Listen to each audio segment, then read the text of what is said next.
the former world title challenger and former WBO NABO champion from Cleveland, Ohio, Antonio Carita Nieves. Defending his WBO NABO title, being presented in association with Antonio Leonard Promotions, fighting out of Chicago, Illinois, Mr. Night Night, Joshua Douglas Greer. Joshua Greer Jr. entered the bout determined to show why his speed, swagger, and knockout flair made him one of the most exciting rising threats in the bantamweight division. Dropped it just like that, walked right into that right hand we've been talking about. Riding a wave of momentum, he stepped into Chicago confident that his sharp jab, fast counters, and relentless pressure would seize control from the opening bell. I think Greer is starting to break him down here. Now he's all over Gavilao, covers up on the ropes. Another uppercut slips through, and another one at a straight right hand. For the electrifying young challenger, this night wasn't just about staying on track. It was about making a statement and reminding everyone why they should never blink when he's in the ring.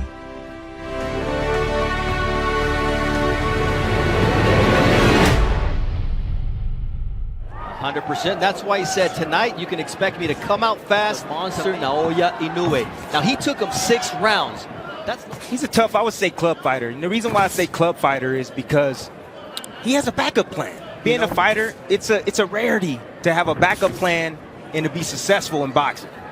For Greer, you know, the lack of jabs, head movement, the leaning in the pocket, inside the pocket, getting hit with the uppercut.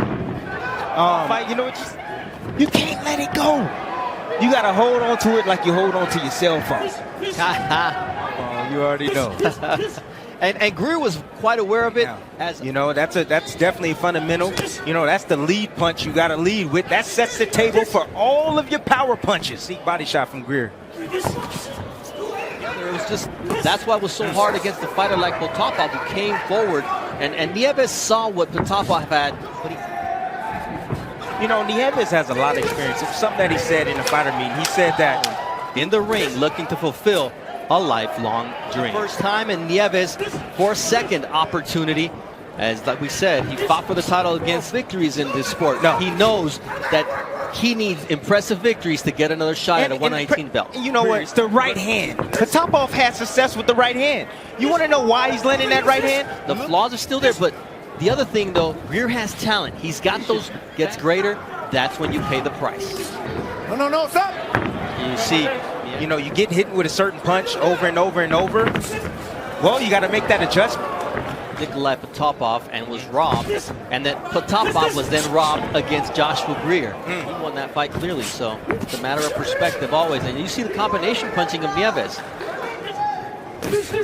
Ooh, nice stiff jab there from Antonio Nieves, as will follow Joshua Greer once he finishes dancing. But he's starting to get a little desperate. When you get to the ropes, he's going to try to work to try to score points. No, the counters are good, but after he does it, he doesn't do anything. He needs to redeem himself from the last fight.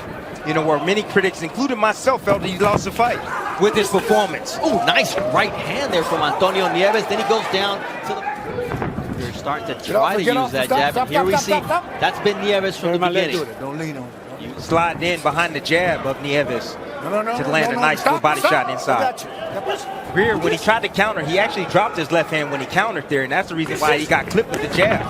There's a left hook from Joshua Greer. But I love the combinations that Greer's putting on. You know, when he put his combinations together, they flow. They flow beautifully, and they land. First, and that's not, you know, no different with Joshua Greer. When he's on the front foot, he's a totally different fighter than when he counters. Right. When he's the boss, when he's the dictator. Greer right there was looking for the right-hand counter over the jab of Nieves, but he held it. Nice right there by Nieves. Once again. Is that dropping down in front? Well, that's evident. Uppercut there from Joshua Greer.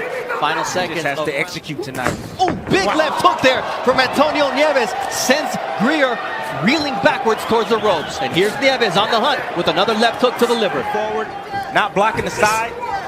Yep. That's the reason why he got caught with that left hook. There he is, Greer, expecting the jab to come. He steps out and gets caught right in between. He was actually trying to throw a hook himself. But the way I used to operate was, I'm like, I'm getting that back right now. You know, I need to get it right back to show them, like, hey, I got him right back after that. You know who wants to get right back? You guys here is Joe Delgado, who's been Nieves' coach since he was 13. He wants him to bully. You know, taking full control of this fight. I don't see one dominant guy. I see both guys are going back and forth in waves. I understand the pressure. It's working at times, but also he's putting himself in harm's way. Because Greer, to me, is it. As this round comes to an end, and we'll listen to the aforementioned Joseph Delgado. By Nieves leading with the left hook. That's called a lead left hook, ladies and gentlemen. Step back, but he dropped his right hand. I'm sure the judges will take a look at that punch as being the most effective one, not only of this round, but of the fight. You know, that's what you should do after you win the fight. You know, after the fight, in the fight, I mean, as you're walking in the ring, that's fine. Greer right now dropping his hands, looking for the counter shot. Nieves right there counters with the right hand over the top, that jab. He's going to be successful from the outside. Like Greer, like I said, he likes to operate at mid-range. Greer's grandmother is here. Famous story where they only had a Snickers to share and even more. And that taught me that I had to change my life to give my kids a better life. And then, you know, that's what the fighter means. You know, what I like about Greer is, you know, how he made something from nothing. He wants to get a world title opportunity, but he needs the big. Joshua Greer and Antonio Nieves in our opening bout of this evening. I'm Bernardo Osuna alongside Timothy Bradley and Mark Kriegel. Yeah, Greer looking to get in gear. He's starting to get on his jab right now. Nieves is trying to, you know, control those moments. You know, Greer's trainer says he wants him to get more aggressive and nasty, more combinations. What your opponent's going to do, he will show himself. He will show his cards. But when he lets his hands go first and be first to respond, he does good. He does a great job. He says 8 to 10 hours a day. Then he'll put in his boxing training for a couple of hours, gets home, and he does it again. Ooh, nice counter right. He just measured Greer coming in, and he caught him. Bad fundamentals, dropping his hands. He got caught with the right hand. Let's see what John Pullman has in the corner for Joshua Greer as they stare each other down. Use your jab. After you throw your right hand, throw the hook to the head or the body. Okay? This fight's been going back and forth. There you see Nieves getting aggressive, landing combinations to the head and body. Here you see Greer looking for the short uppercut, but gets clipped with the jab, and there's the biggest punch of the night. With this guy, I mean, you can have all the great instructions, but if your guy's not out there executing. Responding right now. He's responding to everything. And look what's happening. Beautiful right hand and overhand shot hit you. He's a different fighter. This is Joshua Greer at his best. That's right. That's at his best when he's landing his combinations at mid-range and being first. He's feeling that he's getting into a rhythm. He feels that Nieves is getting a little tired. He rode the punch and then came back with his own right hand. Experience. Bernardo, honestly, right now, I mean, who's winning the fight? I mean, they're going back and forth. I don't know who's winning the fight. I'm not scoring this match. But you mentioned it earlier in the fight. Greer still gets hit with that right hand. Nice shot right there from Greer. He's off with the official time, but the bell is about to ring. Bell! Ooh, they're in each other's face. And what did Greer do? He came around the defense. There he is. Blurring his vision, blind himself. Here it is, blind himself. Didn't see this looping shot coming from Greer. There you go, fellas. There it is. I love it. Hey, she could have been in the corners because she was giving great instructions of what he needed to do. It was fantastic, man.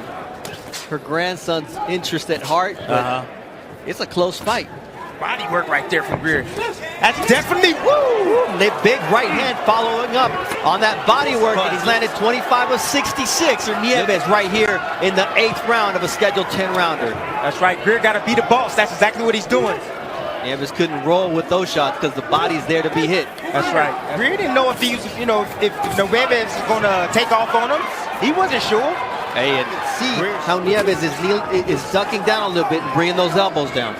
Greer is just so much physically stronger. And don't blink. We take a look at the power punches this round. 13 of 25, over a 50% clip for Josh this fight.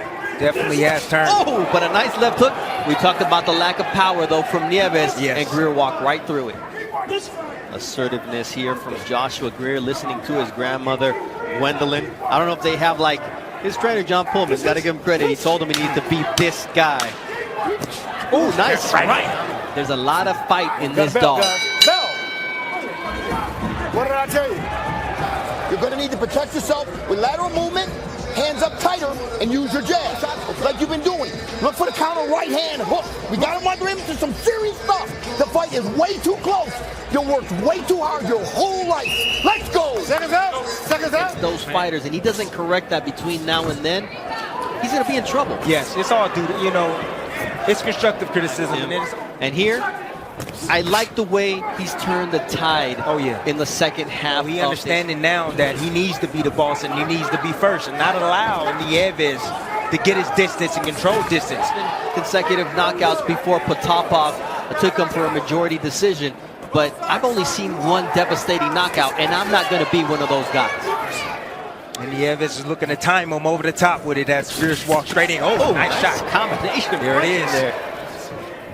Right hand right there. Clean up left hook. Ah, a little bit on the neck. Break, please. Still a good shot. Yeah, getting hit on the neck. But the better from our vantage point, it looked like that clean up left hook was the best shot. And it was actually Greer who continues to land that right hand on Nieves. Time. All right. We're all waiting to the main event tonight. Feature against Alejandra Zamora of Argentina.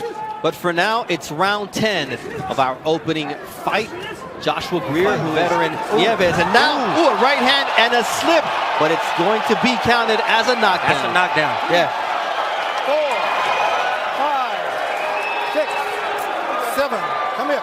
Good, but he's got a lot of ground to make up here as Nieves is feeling that opportunity to change the fight in his favor here in the 10th and final round. Nice overhand right. You know what? He hit him behind the head and actually pulled him down. Robert Byrd says, let's continue. And then another borderline shot by... You know, he felt that, you know, Nieves was deteriorating. But one thing that he forgot. Let's take another look as the commissioner will also take a look at the replay. It's a shot. It's a behind the head. And then he brings him down. That's a shot right here.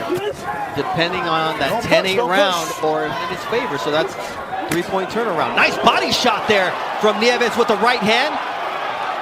Valiant effort here from a guy who's outgunned, who doesn't have the same power. In 2 fights in a row that he looks like he'll be going the distance.